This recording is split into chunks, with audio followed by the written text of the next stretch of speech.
Nothing's happening. Oh, Hey this is everyone. live. Oh, sorry. Yeah, we're live. Hey everyone, and welcome to the SEJ So Live. Something new we're working on and bringing to you more often.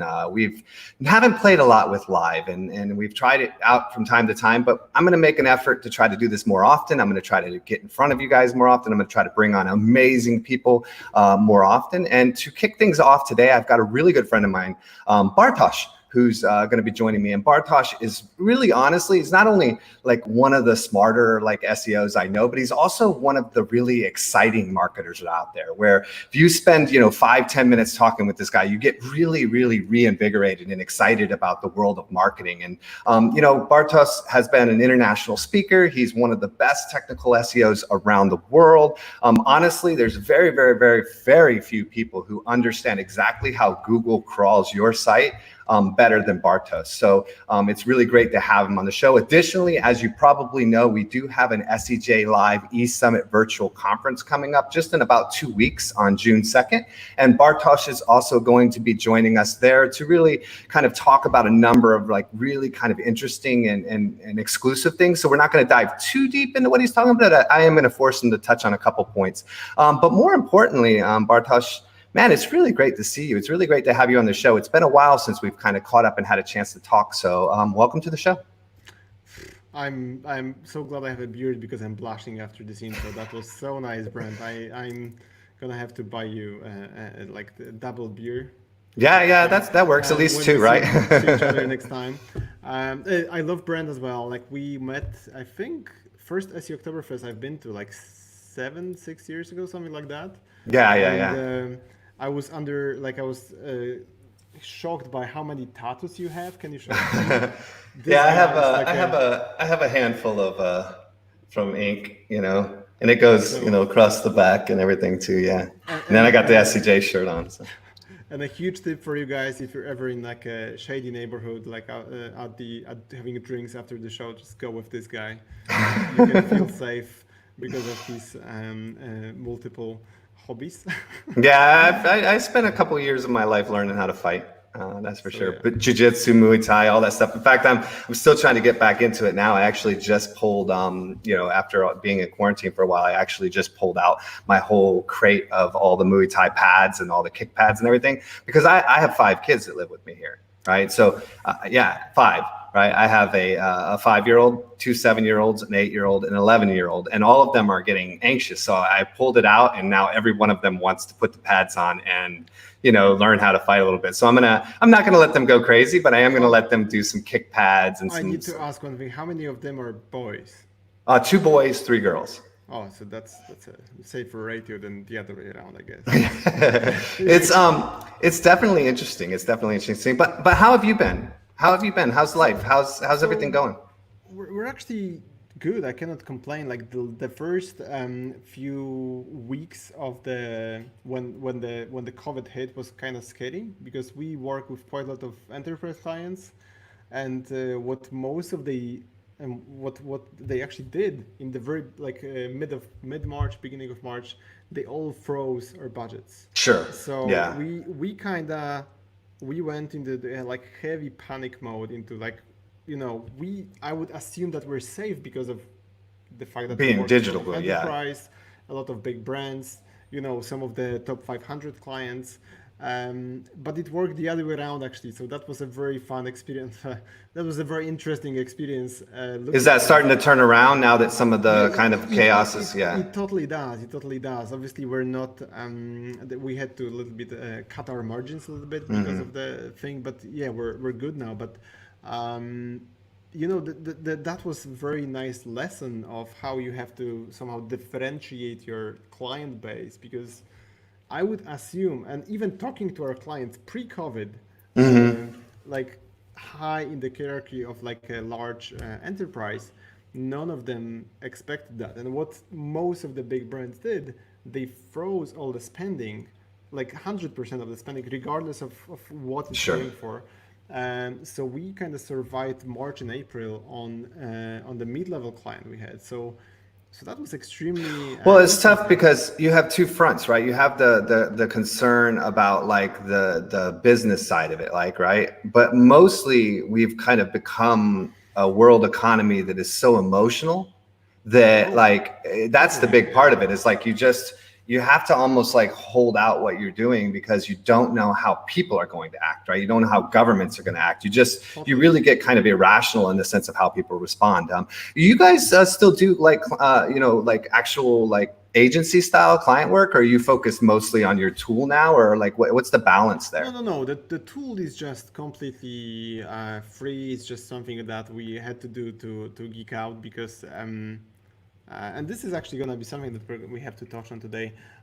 We were kind of sick of the endless conversation between the SEO community and Google, where they would say that like 95% of the pages are rendered within like 5 seconds or something like that. And we are seeing like 50% of the content from like big brand, like I don't know, Walmart or whatever, out of Google Index. And then you hop on a call with a potential lead, and their dev team is like, we see that at Google I/O, like Martin Splitt or John Meller, whatever, saying that they index like 95% of the JavaScript, so we're going full client-side rendering with like an Angular or something. And that was the main reason why we built the tool. But to answer your original question, we still do what we love the most. So we work with medium, small, big clients, but regardless, on advanced technical SEO issues like indexing problems. For especially recently, they start to kind of show up. Web performance, JavaScript SEO. So still core of our business is around that, and just the one thing that kind of differentiates us as Onely is that we only do technical SEO. So we don't do links, we don't do any of those because we're very bad at that. For our own content, obviously, we get those through our. Well, there's just a transition there, right? I mean, I think we talked about that earlier. I mean, and that was one of the things I was going to segue into technical SEM. And just Eric had commented in the chat that he's looking for a great SEO company. Look, I'll tell you, Eric. I've worked with around and a lot of SEO companies over the last 15, 16 years. And I would definitely say Bartosz has, a really probably Bartosz is one of the 4 or 5 people I go to when I want to understand SEO better, right? It's like when I need to have confidence, and I think that's the big differentiator, right? It is everybody can say something that they feel like will work, and they can convince you of why it's going to work, right? But when it really comes down to the core questions today, Matt Cutts said it when he was leaving Google. A lot of engineers, a lot of people have said it. Like even Dwayne Forrester, a really good friend of mine, said when he was leaving Bing, he said, "Look, you don't really need us anymore. We're not really here looking for feedback from SEOs. We're here to kind of provide a product, and we have enough knowledge and enough information." And so technical SEO really kind of took over, in my opinion, a lot of what SEO was, because it's more in tune with now giving Google what they want instead of trying to force them to do something for you, which they're not going to do anyway.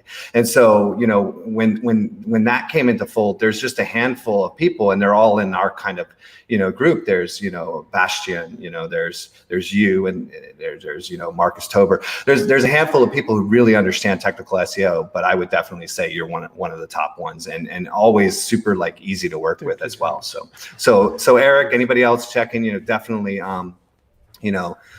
definitely would recommend Bartosz. But technical SEO is something I really wanted to talk more about. We can chit chat and have some fun, which we do. But I don't know much about anything else. That's good.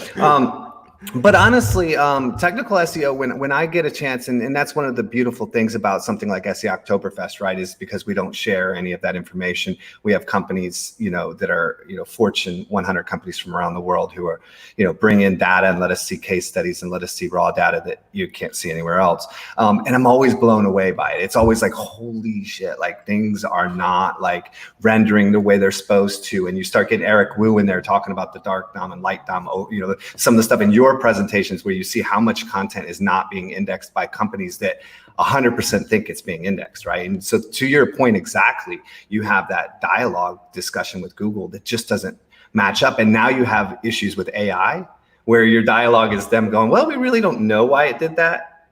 we Oh, you I know. love that you touched on AI because just looking at some of the recent updates, just knowing that there is a change in who's running the algo from I think 2016 when the RankBrain was first announced or whatever. So Google is relying heavily on machine learning, AI, and just we had this conversation with Brent before hopping on the show. There is so much misinformation all around the SEO field in general, with like Mhm. correlations, trying to decode the last update. When I think it all goes down to just remembering that when we do something with machine learning, there's one example I like to use the most before we're gonna dive into the technical SEO side of things, that we humans can think like three-dimensional, maybe four-dimensional. So we have like, those dimensions that our Mhm. brain can somehow relate to. So machine learning is using hundreds of dimensions. So that's just beyond our possibility to understand that. So there are also like separate software or algorithms just to decode machine learning rules, but they are also very far from perfect. So if someone is Sure. gonna do machine learning, they are gonna find any vectors, any metrics that they think are relevant, but they are not really close to what we would see when analyzing the website. So that's also something to have in mind. That's also something to have in mind when analyzing the last update, when thinking about the one of the algos. They are really very complex, and we're looking at just one tiny part of the puzzle on our end. Well, I think the other thing when you're really trying to look and evaluate, you see something change, you try to go back and evaluate. We see this a lot. At Search Engine Journal, we really focus a lot on like numbers and data, right? As I'm sure you do as well. And so we'll see something like, oh, they just announced an update, and then we'll see where it actually hit like 2 or 3 weeks earlier, right? So you can kind of see some of the data, but some of these updates are corrections, right? If I'm not, correct me if I'm They wrong, but are, yeah. some of these are, well, we AI came in, it did its thing. The outcome wasn't what we really wanted, and so we're going to go backwards. And so then you get into points where you spend a lot of time and energy trying to fix something based on a direction that is going to be reversed, and then all of a sudden you don't understand why. And I think that was Marcus who, at one point when we were talking, was like, it's almost impossible to sit here and look at these numbers and figure out what's going on, because you don't know whether it's an advancement or a correction or just a change. And if you at the same time, and that's one of the main reasons why we just shifted into going fully technical, because one of the key things when looking into those updates, those metrics, those problems, is that if you read those analyses from a lot of SEOs just trying to understand that, so if you read, let's say, 5 or 6 top articles on, for example, Medic Update, you will find all of the possible diagnoses within those 5 top articles. So this is also very, very difficult and confusing, because you need to make a decision. You need to spend quite a lot of money and also put Mm-hmm. your traffic online, your revenue online, to make that happen. And at some point, me being very data driven from even being a kid, I figured Yep. I want to go into something that I can control, something I can sign with my name. So if we do any recommendations, they are all based on data. So this is the part of SEO I'm very comfortable with, something I Yeah. like quite a bit.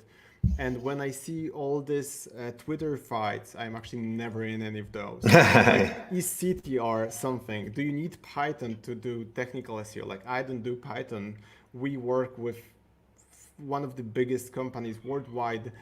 We probably have a few guys who would do Python, but I don't think this is a conversation we should be having at this moment. So, Mm-hmm. looking at a lot of this kind of drama, a lot of those things that are mostly distractions, I think the technical SEO should be and hopefully is understood by most of the SEOs as the place where there is no guesswork, where though there is no, in my opinion, this like, let's say 70-80% of our work is something that we can somehow explain with documentation, clear, like good practices. But you talk about, and that's an interesting point. So I'm going to kind of push you on that one point, because I think that a lot of people get into the mindset where, for instance, Java is not bad, but most Java is bad.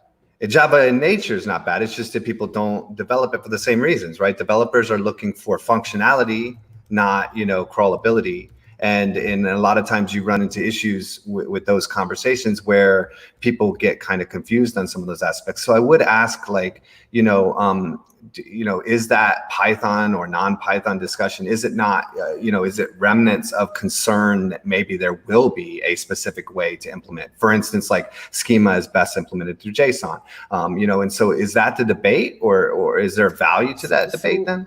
So I guess the debate is, so starting from the top. So with the JavaScript, we can debate as much as we like, but we're about like 1-2 years past it. Because right now there is no such thing as a website that's large, especially e-commerce, that's not a JavaScript website. So if we look at H&M, if we look at I don't know, Zalando, like all of those large brands, regardless of which platform or anything, regardless. Even WordPress is now heavily, like all the WordPress teams are often heavy relying on JavaScript. So you would have a lot of WordPress websites where you switch off JavaScript, some of the content is gonna go missing, or some of the navigation. Like a lot of those dependencies are now somehow a part of the web, whether you like it or not. So I remember, especially with Barry Adams, with a lot of SEOs, there was a lot of debate around, is JavaScript good? Is JavaScript bad? Like, regardless of all that, we need to accept the fact that our clients are going to use it. You're going to use it, and you need to know how to deal with it. Yeah. So we're beyond that conversation, which makes me quite happy, because that's one of the dramas, one of those parts I was trying to avoid. Well, it was really tough as an SEO consultant as well, because you go in and you have these conversations where you're like, look, and I had a really large client as well, who spent like $500,000 on a platform that was custom JavaScript, and it didn't render, and so it was completely blank in Google,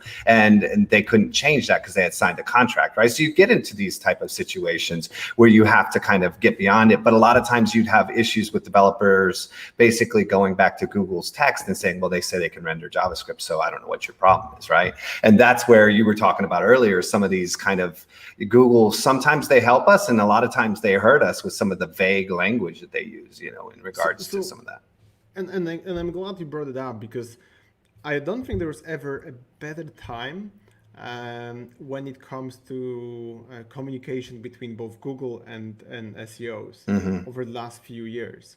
At the same time, I feel like, especially with JavaScript SEO, we reached a moment of my personal frustration. And I love Martin. We've been to me, Tomek, we've been to Switzerland. We talk quite a bit. But we also need to remember that Googlers are very often blocked by internal politics. And for sure. Rumor has it, I'm not gonna go to the source of that rumor has it that it was like that in 2015-16 with JavaScript, where they had Angular, there was a lot of internal politics, so they had to say that okay, we're dealing with JavaScript just fine, until our experiment, it kind of blew all over the place. And a few days after, there was like a JavaScript forum. Martin Schmidt was hired just after that. So it all led, regardless of how exactly that happened behind the scenes. This is something that probably Ilya Grigorik, John Meller, and Martin, they know all the details and probably won't tell us. But we kind of, as SEOs, push them to reveal those details. And now I feel like this is something I'm going to be mentioning in my talk at eSummit. I feel like we're at the same moment as I was at around 2017 with my experiment. So Google is sharing shitload of data about JavaScript SEO. And at some point, I feel like we need to say, okay, guys, just stop talking about the technical side of things. Please explain why some JavaScript SEO, some JavaScript heavy websites are indexing and ranking well, and some are not. Because every single time we bring up this question, even through like trying to catch John or Martin off guard through DMs sure. or other conference, they avoid it. So it's Do you have a theory? Do you have a theory that you're willing to publicly state, or do you kind of so have? I will have more data, more of a backstory behind that at Okay. my session at the summit. But I have a theory. I have a feeling that they basically don't want to address those questions because Tomek, won the best technical SEO research for the toolset we've built around indexing and JavaScript and rendering problems. Tomek actually flew to Zurich to talk to Martin about that. So Martin, John, they are very well aware of those problems. And still, we can see they're trying harder, both good people, I believe. But is it an AI thing where they don't know the answer? Because I've heard Martin slip up sometimes and say, well, we don't really know. Or, I've heard some of them slip up and make comments. And again, you are more tuned into this. So if I'm wrong, please tell me I'm wrong. But I've heard them allude to things where they don't quite maybe know. I caught you drinking. Sorry, I was thinking of a longer question coming, so cut me off guard. But this is a complex thing. So, for example, with the the data point that 95% of the websites, or I may butcher it somehow. Sure. Martin Split said something that made our life with developers miserable for a while. That 95% of the websites get rendered within 5 seconds. Yeah.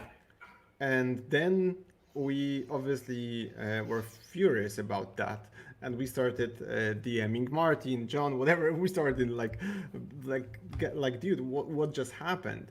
And what Martin said, one of the things that was part of the explanation is that he sees that those are rendered, but rendered doesn't really mean indexed. Sure. So I got a feeling that there is or rendered properly.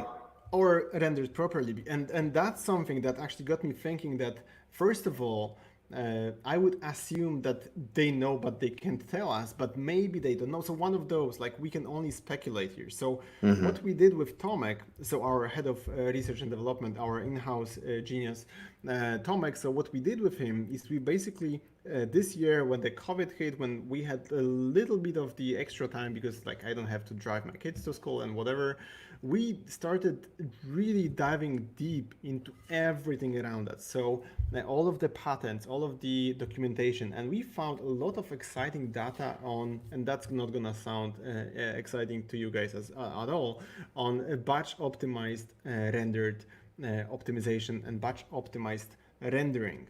And this was extremely useful because we got into those, I have those patents stacked up somewhere, extremely unappealing documents. We had to read them like 7-8 times. And we started seeing that from a completely different perspective. So Google is looking at the different things because we, technical SEOs, JavaScript SEOs, we looked, okay, is the content indexable? Is it indexed? But they look at so many other things, and also they need to make sure that one machine, so let's say that there is a server of some sorts, is going through thousands of websites efficiently. So they look, and there is no user waiting for that content to happen at the same time. So the time is measured completely differently. It's mostly about resources, CPU, memory, and just by accident, again, we're very lucky with technical SEO. Like our toolset is measuring that with the, if you go to onely.com/tools, I'll actually type it somewhere on Facebook. If you go to /tools our tools of our names, too long didn't render. So TLDR. Yeah, TLDR. And so if you look into that, it's gonna actually calculate, and it's in beta, the cost of your script. So that's more or less what Google is doing. And I'm gonna dive into like meaty details at the eSummit session, but that's one of the examples. Because that's awesome. We had one of those questions. I actually asked those in Zurich at Google Hangouts when I flew to meet with John, with Martin. I actually drove to the bad Google office, so I only did half of the Hangouts because I'm clumsy. Anyhow, I asked them, okay, is the CPU a metric? Like, do you really care if that website requires quite a lot of computing power? And I never got a very specific answer to that, which was, Hmm. in September, I think last year, August last year.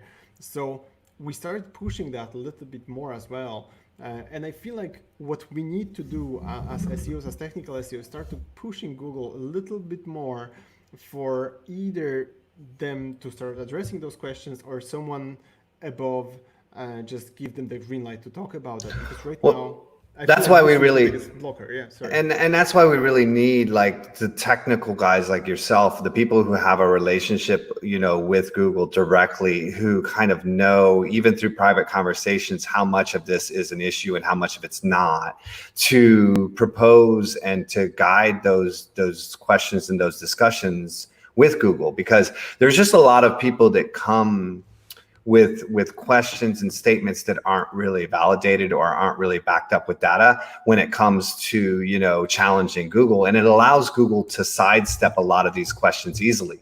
When I know when Bahan comes at Google, he's always got screenshots and he's always poking this and showing this and showing this and showing this. So when they say no, it almost makes them look, if they're not being honest, it makes it clear that they're not being honest, right? And I think that that's the way you do. That's also what we've seen Aleda do a lot with some of her href lang stuff in the past, and other issues. So I think it's good that we have SEOs that are technically savvy enough now to be able to challenge Google in a way that forces them to explain themselves a little bit more. I totally agree, and at the same time, we need to remember that with the questions we ask, with everything, we need to keep it very specific, which is very difficult because even when I was on the other side at Hangout, some of the questions, because I was the one who was supposed to answer them in Zurich, some of the questions were so broad that I was tempted to answer it depends, and only because I didn't want to destroy my life as an SEO, I didn't do Yeah. it. But also we want to make sure that first of all, we do a lot of the legwork. Something we did with Tomek over the last few months. We do a lot of the legwork, and the question at the very end is a very specific one. So it doesn't open that much room for speculation, because especially technical side of things makes a lot of marketers, a lot of developers understand that the way they like it. So I think this is what both John and Martin are trying to avoid. I'm mostly referring to them because they are usually communicating with us. And that's something we initially wanted to do, but now I think maybe we need to push them a tiny bit more, even though Sure. if you're watching that, I love you, Martin, John, you guys are amazing, but we could use a tiny bit more data, because just for, so the audience, you guys are not that technical. So my question I'm trying to understand is why, for example, NASA, which is a very cool example, or National Geographic, both JavaScript heavy websites, when in both cases, unless they change something, if you switch off JavaScript, the content is going to disappear. But they tend to do very well in organic search. So they index well, they render well, and in the end, they rank well. But they are an exception. There are exceptions. Like if you guys did now what they did, so if you do a client-side rendered JavaScript website, meaning without JavaScript you don't see shit, you wouldn't rank that well. So those examples got us thinking, and we went through all the possible metrics, frameworks, CPU times, whatever, to try to understand that. And it's not really possible from our end. Yeah. There's because you don't know what you're picking from, right? You only can guess based on what you have availability to, but you don't know what they have availability to, or what programs they have, or what kind of advertising person has come in. And I mean, we've seen as much as Google wants to be like, oh, it's about a certain set up and a certain set of rules, we know that there's exceptions to those rules, whether they want to openly say it or not. They can't openly say it, but we've seen it over the last decade where there's example after example of exceptions being made to rules. So we know that that exists. It's just, why are those exceptions being made? And is it an automated exception based on certain parameters? Is it, an authority aspect that kind of leads to a different type of rendering because they know it's National Geographic, so they're willing to render it differently? I don't know, right? But, that's where it definitely I can see where it can become quite complicated without them at least pointing in the right direction. And at the same time, I totally get why, for example, John Miller or Matt Katz back in the day wouldn't tell us how Google Penguin works. Sure, yeah. Obviously, that would open so much room for... it's a different day today, though. Yeah. So now, with this question, I don't really see how that could do any harm.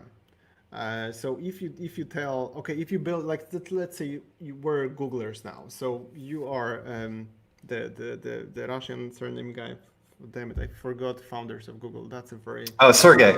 So you're Sergey, I'm the other guy. So anyhow, let's say we decide that to solve that problem today. So what I would do simply is just have a place in Search Console that would either flag delays in rendering and indexing, which is very, I guess, simple to do with the database they have, or have just like put your URL in here. We're gonna give you all the possible issues, or just side-by-side view, something we did as our tool. So again, onely.com/tool/wwjd. So what would JavaScript do?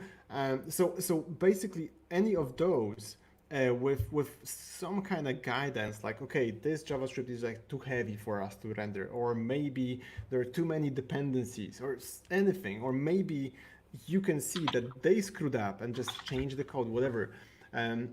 So right now, what I'm going to be focusing on at the eSummit in 2 weeks is showing you all the things that we know for sure that are somehow in our control, because obviously we're technical SEO, so we want to focus on the things that we control. But at the same time, I want to do that in the form of some kind of an open letter to Googlers that we were lucky enough. I like, my biggest accomplishment in life, obviously after my kids, is to get Google to change their ways about how they communicate with JavaScript in 2017. Something I'm extremely proud of, something I kind of pushed them to talk about JavaScript SEO. And I'm maybe being a little bit too optimistic / hoping you can do it again. I'm hoping I can do that again at eSummit. So I'm talking just after Martin. Actually talked to Brent's friends at Search Engine Journal to push me just after his session, because our topic is similar. So if we can do that, we could gain, like, every single one of you watching that. If your website is not like 100 pages, but it's kind of bigger, it's more complex, you will get around 17% more traffic because of that. Because on average, large websites have 17% of their content not indexed. So that's a very, very simple fix, simple gain to get more cash, to get more revenue, more traffic, you name it. And also, our goal is to help Google out. We don't want them to have to build server rooms on the North Pole still, or whatever, because they actually do, to cool them now. So we want to make sure that our websites are so efficient that they don't need to spend millions of dollars on rendering, or more, I'm guessing. So this is all a win-win-win situations of SEOs, Google, our client, and so on. So yeah, sorry, I can go on. Yeah, for sure. I love it. But speaking of which, I mean, you are doing this all the time. Like, if people don't know, this is our conversations all the time, and they can go until 3 o'clock in the morning all the time. And so that's the beautiful thing, is that you do all of this, and then you come back and you create tools, and you create guides, and you create articles, and you come and speak for us and share this information. So again, June 2nd, we are doing SEJ eSummit. It's a virtual summit. I believe that there are still some free passes for the registrants. I believe there was like 5.